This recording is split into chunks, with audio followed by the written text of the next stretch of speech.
মাৰ্কেটত গোটে ট্ৰেডিং এ অৱস্থা বেয়া কৰি দিছে না দাদা নিউজত কি পাইছা আপুনি এইবোৰ শুনিছো এতিয়া বোলে অসম গৱৰ্ণমেণ্টে এইটো কি YBY ট্ৰেডিং YBY ট্ৰেডিঙৰ ওপৰত কিবা এটা CIDয়ে মানে কেছ ফাইল কৰিবলৈ লৈছে CBI মানে এইটো কৈছে যে পইচাটো মানে চিনডোখৰলৈ গৈছে নেকি এই টকাটো ন এই টকাটো সেইকাৰণে চিন্তা এটা কৰি এতিয়া CBI লাগিলে উদ্ধাৰ কৰিব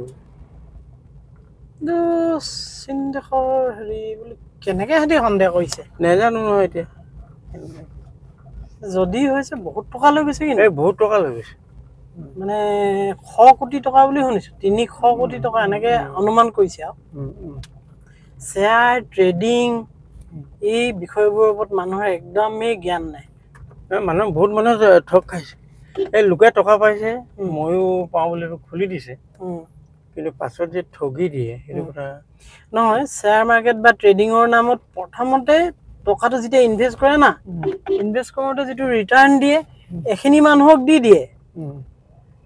দিয়াৰ পিছত হয় কি মানুহৰ বিশ্বাসটো আহি যায় নহয় এই আমুকাই পাইছেচোন হে ট্ৰেডিং কৰি ইমান টকা পাই গল মানুহৰ বিশ্বাসটো যেতিয়া আহি যায় ইজনে কৈ দিয়ে সোমাই দিয়ে এই তেনেকুৱা আছে আমাৰ ইয়াতো এতিয়া বহুত সোমাই আছে না কোনোবাই 50,000 কোনোবাই 1 লাখ সব ট্ৰেডিং এপ শ্বেয়াৰ মাৰ্কেটত ইনভেষ্ট কৰো বুলি কয় এনেকুৱা এপ্লিকেশন বহুত ওলাইছে দিয়া যিবোৰে এইবিলাক সেইকাৰণে সাৱধানে বহি দিব লাগে দেই সেইটো নহয় আমাৰ মানুহখিনি সচেতন নহয় কথাটো হৈছে হেতু গম পাইছা না দিয়া যে ট্ৰেডিং বস্তুটোত মানে কি হয়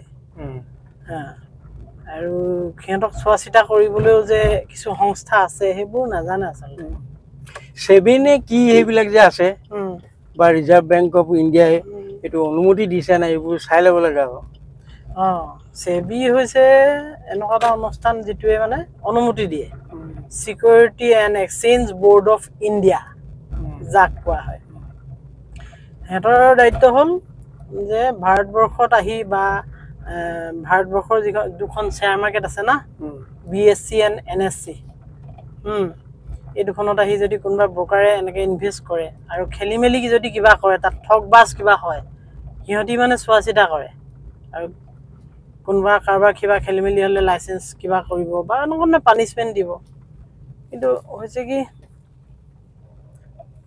কিছুমান এপ্লিকেশন বোৰ হেবোৰ কোনো পাৰমিশন নাই না আচলতে এই বিলাক মানে ভাৰতৰ বাহিৰৰ পৰা বা ভাৰতৰ হলেও এটি মানে এই সেবি পৰা পাৰমিশনটো লৈ ল'ব লাগে মানে এপ্লিকেশনটো খুলিবলৈ আৰু হেতু প্ৰথমে চাই ল'ব লাগে আৰু হেতু বৈধ হ'ব হেতু ওপেনলি কৰিব পাৰিব এনেকুৱা ধৰণৰ বদমাসি কৰিবই নোৱাৰে এতিয়া আমি জিৰোধাত কৰি আছো এঞ্জেল 1ত কৰিছো এইবোৰ ব্ৰকাৰেজ পুৰা ৰিপোৰ্টেড না এইবিলাক সেবি পাৰমিশন ৰিজাৰ্ভ বেংকৰ এইবোৰ একদম এটা মুখ্য হেৰি ব্ৰকাৰ হয় ব্ৰকাৰ বুলি কয় তো সেবি পাৰমিশন আছে আৰু সেবি পাৰমিশন লবৰ কাৰণে যথেষ্ট ডকুমেন্ট দিব লগিয়া হয় আৰু মই শুনামতে তাত সিকিউৰিটি মানি দিব লগিয়া হয় যাতে ডকুমেন্টে যেতিয়া ঠগি গুছি যাব যিখিনি কাস্টমাৰ আছিলে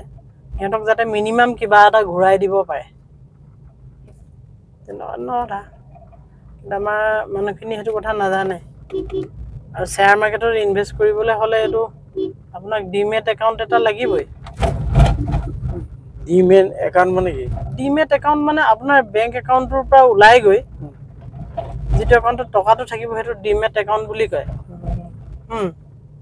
আৰু হে ডিমেট একাউন্টৰ পৰা আপুনি পইচা লগাব লাগিব শ্বেয়াৰ মাৰ্কেটত আপোনাৰ সিস্টেমটো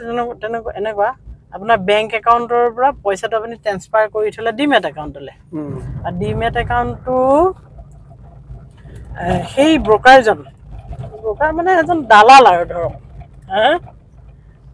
দালাল বুলি আপুনি ক'ব পাৰে বা এজেন্ট বুলি ক'ব পাৰে যি বুলিয়ে নকওক আপুনি তেওঁক ইয়াৰ পৰা কামান দিলে যে 100 শ্বেয়াৰ কিনি দিয়া 25 টকীয়া শ্বেয়াৰ ইমানটা 100 কি লগে লগে হে ব্ৰকাৰজনে বিচাৰি আপোনাক কিনি দিয়ে সেই কামটো কৰে ব্ৰকাৰজনে সেই ইটো এক প্ৰকাৰ দালালি এইটো দালালে হয় ব্ৰকাৰৰ দ্বাৰাহে আমি শ্বেয়াৰ কিনিব পাৰোঁ কথাটো তেনেকুৱা ধৰণৰ আছিল আৰু এই শ্বেয়াৰটো ক'ৰ পৰা সৃষ্টি হৈছে গম পায় না শ্বেয়াৰ মাৰ্কেট নাজানো শ্বেয়াৰ মাৰ্কেটত বহুতে বহুত কথা কয় কিন্তু এনেকুৱা কথা শুনিবলৈ পোৱা যায় যেতিয়াই মানে যিবোৰ ডাঙৰ ডাঙৰ সদাগৰ আছিলে জাহাজেদি ব্যৱসায় কৰেগে ধৰক এখন জাহাজ পঠাই দিয়ে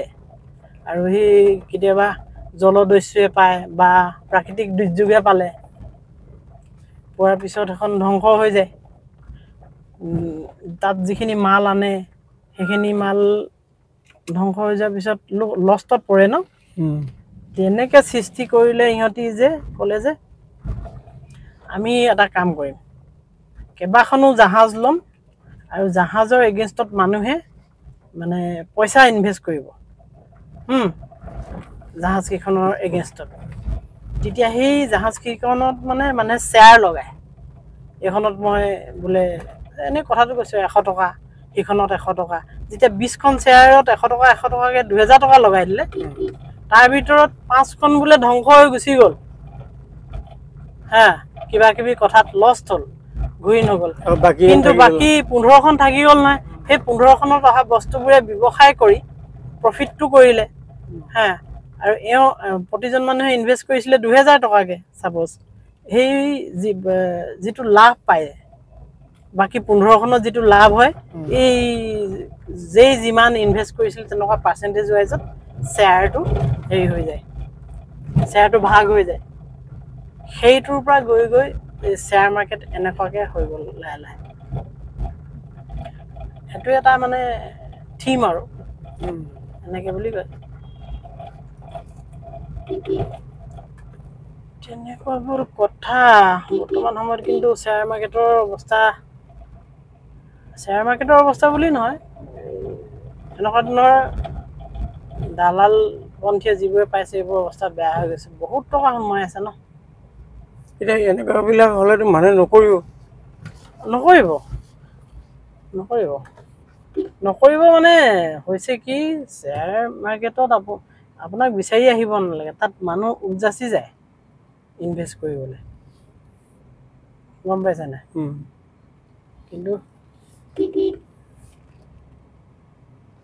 কিন্তু হৈছে কি আমাৰ ইয়াত এই উপজাচি ঘৰলৈ আহে মোৰ ইয়াত শ্বেয়াৰৰ লগত আমুকটো সমক 600 টকা দিয়ক 6000 টকা দিয়ক বুলি সেইখিনিয়ে খেলি মেলি এইখনতে সোমাই নি আৰু ভূমি নাচেনে নাই ইয়াৰ ওচৰত তাক আগত লৈ আনি সুধি লওকচোন এইখন বন্ধ হৈ আছে বন্ধ হৈ আছে